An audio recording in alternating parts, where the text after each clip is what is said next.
आप सभी का अपने उत्तर लेखन कार्यक्रम में एक बार फिर से स्वागत है। हमारा कल का प्रश्न जो भूगोल की पृष्ठभूमि से था, प्रश्न था उत्तर भारत में शीतकालीन वर्षा का अधिकतर संबंध जेट धाराओं और पश्चिमी विक्षोभों से होता है। इस संबंध पर प्रकाश डालिए। आप सब ने ग्रीष्मकालीन मानसून के बारे में 2 उत्तर लिखा था। तो शीतकालीन मानसून के बारे में यदि जानकारी हो जाती है तो हमारा एक प्रकार से देखा जाए तो मानसून का 50% जो टॉपिक है 50% हमारा कंप्लीट हो जाएगा। तो प्रश्न एक बार फिर से पढ़ देता हूँ। उत्तर भारत में शीतकालीन वर्षा का अधिकतर संबंध जेट धाराओं और पश्चिमी विक्षोभों से होता है। इस संबंध पर प्रकाश डालिए। तो सबसे पहली बात, आप सब जानते हैं कि ग्रीष्मकाल का समय क्या होता है। ग्रीष्मकाल में जो वर्षा होती है उसका समय काल क्या होता है, पूर्व में हमने देख लिया है। आज हम शीतकालीन वर्षा की बात कर रहे हैं, जो कि हमारी प्रश्न के अनुसार कह रहा है कि जेट धाराओं और पश्चिमी विक्षोभों से होता है। उसके बारे में हम डिटेल से जानने वाले हैं। सबसे पहली बात, जब बात आती है शीतकालीन वर्षा की, शीतकालीन वर्षा का समय क्या होता है। आप जानते हैं कि 21 जून को, जब 21 जून को हमारा सूर्य जो है कर्क रेखा पर लंबवत चमकता है, तो उस समय भारत में ग्रीष्मकालीन मानसून जो है अपने टॉप पर, अपने चरम पर होता है। जब बात आती है शीतकालीन मानसून की, तो सबसे पहले आपको पता होना चाहिए कि हमारा सूर्य कब उत्तरायण से दक्षिणायन होता है। और आप सब जानते हैं शीतकालीन मानसून की शुरुआत एक प्रकार से देखा जाए, यदि हम देखें तो वो जब कर्क रेखा पर सूर्य लंबवत चमकता है, मतलब ये 22 दिसंबर की तिथि होती है। और तिथि यदि आप देखें वर्तमान समय में तो ये लगातार आगे बढ़ती जा रही हैं। जो भी तिथि है 22 दिसंबर अभी लगभग 25-26 दिसंबर तक जा रही है। क्या कारण है इसका, ये हम आगे सीखेंगे। अभी क्या देखना है हमें कि सूर्य हमारा कब जो है विषुवत रेखा पर चमकता है। तो सबसे पहले 23 दिसंबर की तिथि होती है जब हमारा सूर्य विषुवत रेखा पर लंबवत चमकता है, और उसी के बाद वो दक्षिणायन होता जाता है और भारत में शीतकालीन मानसून की परिस्थितियां तैयार होती जाती हैं। अब बात कर लेते हैं हम अपने मूल बिंदु पे। सबसे पहले जब आपने देखा है, आपने पढ़ा है, खुद से भी देखा होगा, पढ़ा होगा क्या कि भारत में जो वर्षा होती है, राजस्थान का रीजन ले लीजिए, पंजाब का रीजन ले लीजिए, इन सब में वर्षा जो होती है, हमारी ग्रीष्मकालीन जो वर्षा होती है, जो जुलाई अगस्त सितंबर माह में होती है, वो उतनी पर्याप्त नहीं होती है। वहाँ की जो भूमि होती है, जैसे राजस्थान की बात करें तो रेतीली भूमि होती है, तो उस अनुपात में वर्षा नहीं हो पाती कि उस भूमि को, उस जमीन को जो है संतृप्त कर सके। तो इसके लिए शीतकालीन जो मानसून होता है वही जो है उस जमीन को संतृप्त करता है। जुलाई माह में आप जानते हैं जुलाई अगस्त और सितंबर माह में कुछ वर्षा होती है इन भागों में, लेकिन उस अनुपात में नहीं हो पाती है, ये आप सब जानते हैं, पूर्व में मैंने बताया।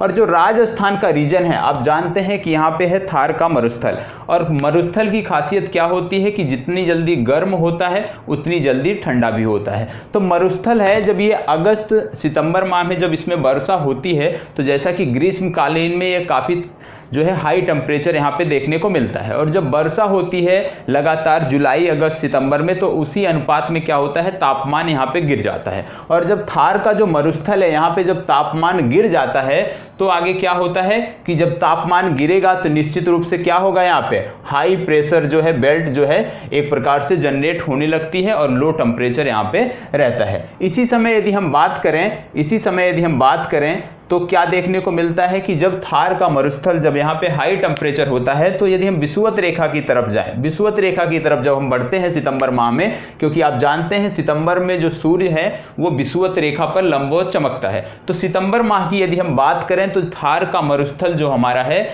इसमें टेम्परेचर उस अनुपात में कम होता है जैसा कि विषुवत रेखा पर देखने को मिलता है। तो एक प्रकार से विषुवत रेखा पर क्या हो जाता है, हाई यहाँ पे जो है हाई टेम्परेचर की बेल्ट हो जाती है, लो प्रेशर की जो है बेल्ट हो जाती है। हाई टेम्परेचर और लो प्रेशर का रीजन ये हमारा विषुवत रेखा पर बन जाता है। और जो थार का मरुस्थल राजस्थान का जो रीजन है, यहाँ पे हाई प्रेशर और लो टेम्परेचर की बेल्ट बन जाती है। और आप सब जानते हैं हवाएं कैसे चलती हैं, हाई प्रेशर बेल्ट से लो प्रेशर बेल्ट की तरफ चलती हैं। तो इससे क्या होता है, हवाएं जो है भारत से जो है भारत भूमि से जो है विषुवत रेखा की तरफ मूव करने लगती हैं। लेकिन यह शीतकालीन मानसून नहीं है अभी, क्योंकि सितंबर है, सितंबर में भारत में शीतकालीन परिस्थितियां नहीं होती हैं। होती हैं, तो इसको अभी हम ग्रीष्मकालीन मानसून ही, ग्रीष्मकालीन हवाएं ही कहेंगे।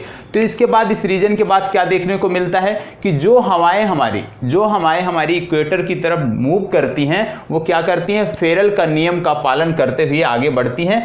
और ये वर्षा इसलिए नहीं कर पाती है क्योंकि इन हवाओं में नमी नहीं होती है। नमी क्यों नहीं होती है? क्योंकि ये लैंड भाग से, राजस्थान के बाद जो है लैंड जो जमीन है, जमीन से ही होकर गुजरती है, वाटर बॉडी इनको नहीं मिल पाती है, इस कारण इन हवाओं में नमी नहीं होती है।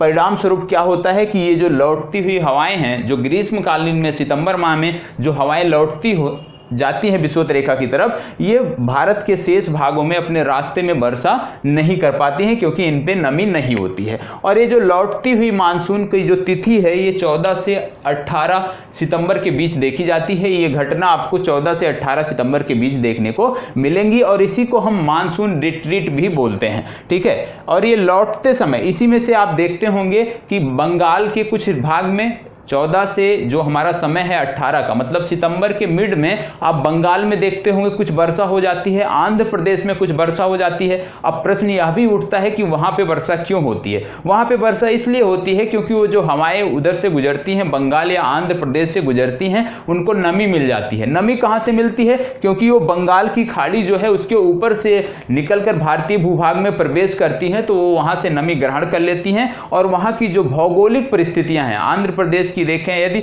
बंगाल की जो भौगोलिक परिस्थितियां हैं, वहां की जो पहाड़ियां हैं उस अनुकूल हैं कि उन हवाओं को वर्षा के लिए जो है मजबूर होना पड़ता है। और बंगाल और आंध्र प्रदेश के कुछ भाग में सितंबर मिड में वर्षा आपको देखने को मिलती है। इसके बाद यदि हम बात करें कि जब सूर्य हमारा सितंबर माह में था, कहां पे था? सितंबर माह में हमने सूर्य को देखा था 23 सितंबर पर, यह विषुवत रेखा पर लंबवत चमक रहा था। और जब शीतकालीन मानसून की बात आ रही है तो निश्चित रूप से सूर्य कहां पर होना चाहिए? मकर रेखा सूर्य का टारगेट, सूर्य का लक्ष्य होना चाहिए। तो जैसे जैसे इक्वेटर से सूर्य मकर रेखा की तरफ बढ़ता है और 22 दिसंबर का जो तिथि है ये 22 से 27 भी हो सकती है, तो 22 दिसंबर की जो तिथि है जो किताबों में हमें देखने को मिलती है, वहां पे आपको देखने को मिलेगा कि मकर रेखा पर सूर्य पहुंच जाता है। और जब सूर्य मकर रेखा पर पहुंचता है तभी भारत में शीतकालीन परिस्थितियां जो है जन्म लेती हैं, शीतकालीन परिस्थितियां जो है प्रारंभ होती हैं। इसके बाद यदि हम देखें कि जब सूर्य हमारा जो है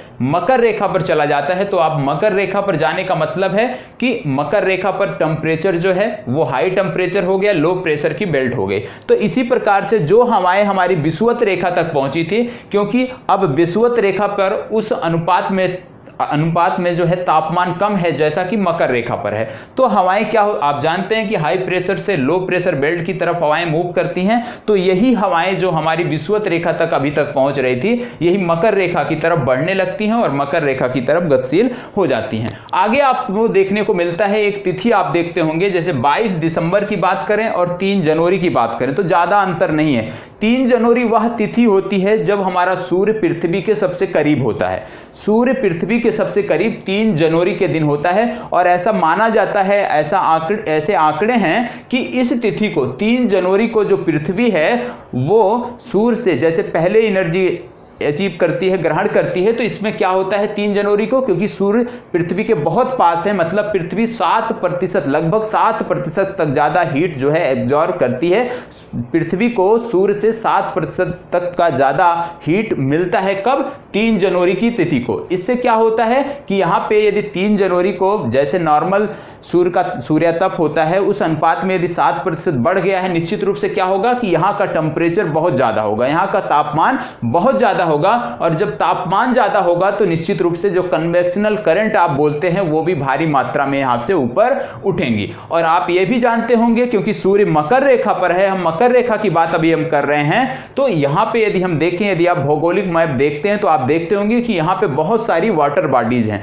तो वाटर बॉडीज जब मिल जाती हैं, जो हवाओं को वाटर बॉडीज मिल जाती हैं, तो आप देखेंगे कि यहां से जब सूर्य ज्यादा तापमान है तो हवाएं कन्वेक्शनल करंट ऊपर उठेंगी। तो यहां पे क्या देखने को मिलता है कि ये जो हवाएं हैं ये लेटेंट हीट के साथ जलवाष्प को भी अपने साथ लेकर उठती हैं। मतलब जो यहां से हवाएं उठेंगी वो लेटेंट हीट, गुप्त उष्मा और जलवाष्प दोनों को साथ लेकर उठेंगी। परिणामतः क्या होगा?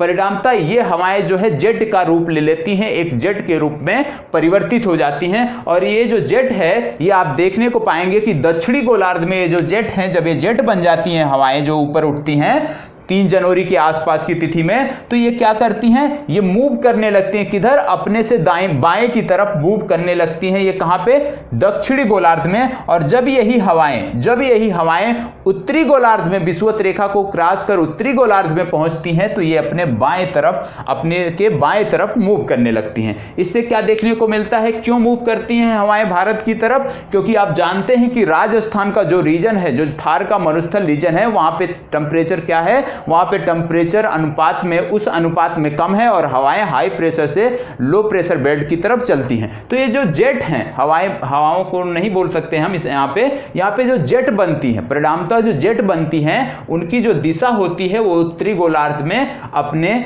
दाहिने तरफ मुड़ जाती हैं। और यही जो जेट है, इसी को आप क्या बोलते हैं, पछुआ जेट बोलते हैं, आप विंटर जेट बोलते हैं। इन्हीं का नाम आप पछुआ हवाएं, विंटर जेट, इन सब नामों से आप इनको जानते होंगे, जिनकी दिशा जो है साउथ वेस्ट से नॉर्थ ईस्ट की तरफ आपको देखने को मिलती है। इस मैप में जैसे मैंने बताया कि यहाँ पे हवाएं उठ रही हैं, कन्वेक्शनल करंट 3 जनवरी के आसपास में, और ये इनकी दिशा है, किस तरह से ये अपने बाएं मुड़ती हैं और विषुवत रेखा को क्रॉस कर ये दाएं मुड़कर आगे बढ़ने लगती हैं और आगे आकर ये आपके राजस्थान तक पहुंचती हैं। और जब ये जेट हवाएं राजस्थान तक पहुंचती हैं, तो आपको यहाँ पे क्या देखने को मिलेगा कि जो साउथ पोलर है, जो 60 डिग्री पोलर हमारा है, वो क्या होता है, क्योंकि आप जानते हैं कि जैसे जैसे सूरज मूव करता है उसी तरह प्रेशर बेल्ट भी मूव करती है। जहां पे जो 60 डिग्री अक्षांश की जो पोलर बेल्ट थी, ये कहां तक आ जाती है, मकर रेखा पर जब सूर्य होता है, तो ये जो बेल्ट है, प्रेशर बेल्ट है, ये कहां तक, ये मूव कर जाती है 40 से 45 डिग्री तक। और जब 40 से 45 डिग्री तक ये बेल्ट मूव कर जाती है 60 वाली, तो क्या होता है, यहां पर भी जेट हवाएं बनने लगती हैं। जो साइबेरिया की तरफ से आती हैं हवाएं, जेट हवाएं, वो भी यहां तक पहुंचने लगती हैं। कहां तक, 40 से 45 अक्षांश तक यहां तक पहुंचने लगती हैं। और जब दोनों जेट हवाएं आपस में मिलती हैं, जब ये दोनों जेट हवाएं आपस में मिलती हैं, तो क्या देखने को मिलेगा, जो हमारा सब ट्रॉपिकल हाई प्रेशर बेल्ट था, जब यहां पे पहुंच के ये दोनों हवाएं, दोनों जेट पौने जो थी, ये आपस में टकराती हैं, तो क्या देखने को मिलता है यहां पे कि टकराने के बाद ये घूमते हुए उतरती हैं। इनकी प्रकृति होती है टकराने के बाद राउंड में क्लॉकवाइज घूमते हुए उतरना। और जब ये उतरती हैं, तो आपको देखने को क्या मिलेगा कि यहां पे रेनफॉल नहीं होता है। हवाएं, जेट जो पौने हैं, वो उतरती हैं अरावली के आसपास, अरावली रीजन में आप देख लीजिए, शिवालिक पर आप देख लीजिए, तो हवाएं उतरती हैं, लेकिन यहां पे वर्षा नहीं हो पाती है। क्यों नहीं हो पाती है, उसका रीजन भी है, अभी आगे बात करते हैं। लेकिन इसी समय आप देखते होंगे कि कुछ भागों में वर्षा होती है। पंजाब के कुछ भागों में वर्षा हो जाती है, हमारे हिमाचल प्रदेश, उत्तराखंड के कुछ भागों में वर्षा हो जाती है। अब प्रश्न यह भी बनता है कि यही हवाएं जो हैं एक जगह उतरती हैं तो वर्षा नहीं करती हैं, लेकिन दूसरे क्षेत्र में उतरती हैं तो वर्षा क्यों करते हैं। तो इसका रीजन क्या है कि जो ये हवाएं हैं, रेनफॉल इसलिए नहीं करती हैं क्योंकि जब ये नीचे उतरती हैं, पहला तो इनका क्या होगा, टेम्परेचर बढ़ता है, और जब इनका टेम्परेचर बढ़ता है तो क्या हो जाता है, रिलेटिविटी जो है ये घट जाती है, जिसके कारण ये वर्षा नहीं कर पाती हैं। दूसरी बात आती है कि किसी भी रीजन में ये वर्षा कैसे करती हैं। मान लीजिए राजस्थान में नहीं कर पाती हैं, पूरे राजस्थान में, लेकिन हिमाचल प्रदेश में कर देती हैं, पंजाब में कैसे कर देती हैं, उसका भी रीजन है। क्या है कि आप देखते होंगे कि पहाड़ी भागों पे हवाएं वर्षा करती हैं। क्यों करती हैं, क्योंकि जब जो पहाड़ी भाग है निश्चित रूप से वो घाटी होगा, और घाटी में नदियां, हमारी बहुत सारी नदियां, हिमालय तंत्र में बहुत सारी नदियां बहती रहती हैं। तो जो हवाएं, जो जेट पौने नीचे उतरती हैं, जब वो घाटियों से होकर गुजरती हैं, तो उनसे जो है, उन जो वाटर बॉडीज होता है, उनसे क्या करती हैं, जल अवशोषित करती हैं, जल ग्रहण करती हैं। और जब जल ग्रहण करती हैं, फिर इनका गंतव्य क्या होता है, आगे की पहाड़ी होती है। और निश्चित रूप से जब ये हवाएं पहाड़ियों पर चढ़ेंगी तो निश्चित रूप से रिलेटिविटी जो है इनकी घटेगी, और इनको क्या करना पड़ेगा, वर्षा के लिए जो है इनको मजबूर होना पड़ेगा। तो जो पहाड़ियों से टकरा के आप देखते होंगे कि इन दिनों में क्या होता है, जो पहाड़ी भाग हैं वहां पे आपको भारी मात्रा में वर्षा देखने को मिलती है। आप देखेंगे, जैसे कि आप देख लीजिए शिवालिक पर आप देख लीजिए, तो शिवालिक पर आपको वर्षा देखने को मिलती है। इस रीजन में अरावली का उत्तरी जो कगार है, अरावली का जो उत्तरी कगार है वहां पर भी शीतकालीन में वर्षा देखने को मिलती है, लेकिन जो गुरु शिखर है वहां पे आप देखेंगे कि वहां पे ग्रीष्मकालीन में वर्षा देखने को मिलती है। तो अरावली जो है, अरावली शीतकालीन में भी वर्षा ग्रहण करता है, ग्रीष्मकालीन में भी ये क्षेत्र वर्षा ग्रहण करता है, क्योंकि इसकी भौगोलिक स्थिति इस प्रकार से है। बाद में यही हवाएं, यही जो मैप आपका बना है, यही मैप बाद में बन जाता है। इसी तरह से हवाएं जो है साउथ वेस्ट से नॉर्थ ईस्ट आती हैं और नॉर्थ ईस्ट से साउथ वेस्ट जाती हैं, यही इनकी साइकिल होती है शीतकालीन में, और इसी के द्वारा आपको भारत में वर्षा देखने को मिलती है।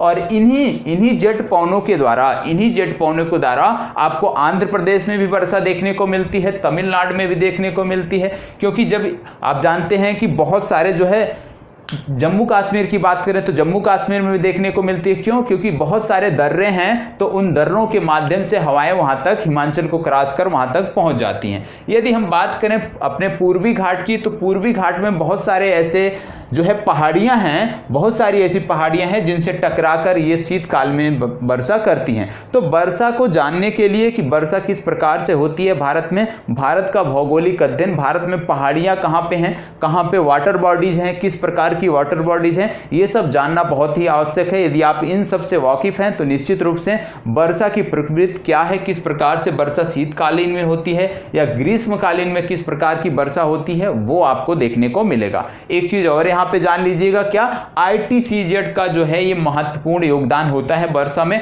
आप जानते हैं जो ग्रीष्मकालीन हमारा मानसून आता है तो ITCZ जो है ये सूर्य के आगे आगे चलता है, लेकिन जब हमारे शीतकाल की हम बात करते हैं तो सूर्य यहाँ पे आगे चलता है, और जो ITCZ जो जोन होता है ये सूर्य के पीछे पीछे चलता है। ये भी एक नंबर में पूछा जा सकता है कथन वाइज कि ग्रीष्मकालीन में ITCZ जो है वो सूर्य के आगे जो है चलता है, लेकिन शीतकाल में ITCZ जो है सूर्य के पीछे चलता है। क्यों पीछे चलता है, ये सारी चीजें आपको जो पहला बताया था कि ग्रीष्मकालीन वर्षा, उसमें मैंने बात की थी। तो एक बेहतर उत्तर कैसे लिखा जाए कि शीतकालीन में वर्षा पश्चिमी विक्षोभ के द्वारा या पछुआ पवनों के द्वारा कैसे होती है भारत में, वो आप बेहतर उत्तर आप लिख सकते हैं। तो यहीं पे अपनी चर्चा समाप्त करते हैं, कल फिर मिलते हैं एक नए प्रश्न के साथ, एक नए उत्तर के साथ। तब तक इसी प्रकार हमारे साथ बने रहें। धन्यवाद।